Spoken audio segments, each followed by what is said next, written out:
అత్తమ్మ పోయేత్తాం. ఇంకా 2 రోజులు ఉండుండ్రి అల్లుడు.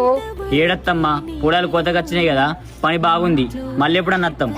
అన్నలు పోయేత్తా. సరే చెల్లె. అమ్మా పోయేత్తనే. బిడ్డ మళ్ళా వచ్చారు కళ్ళు ఉంటానో చచ్చిపోతానో బిడ్డ. అల్లుడు నా బిడ్డను మంచిగా చూసుకో.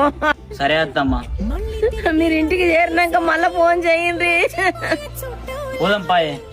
నేను పుట్టి పెరిగిన ఊరికి ఇంకా పైన పొరుగు కట్టదాటిగా మా అమ్మకి చేరుకున్నామని ఫోన్ చేయిర్రి. పొంగేనే. అయ్యో ఫోన్ కలుతలేదేంది? అత్తమ్మా మీ ఫోన్ కలుతలేదేంది? బాలన్స్ అయిపోయినట్టుంది అల్లుడు. సరే సరే ఇంటికి చేరుకున్నాం. ఇంత చెప్పని ఏరుకుండ్రా అల్లుడు.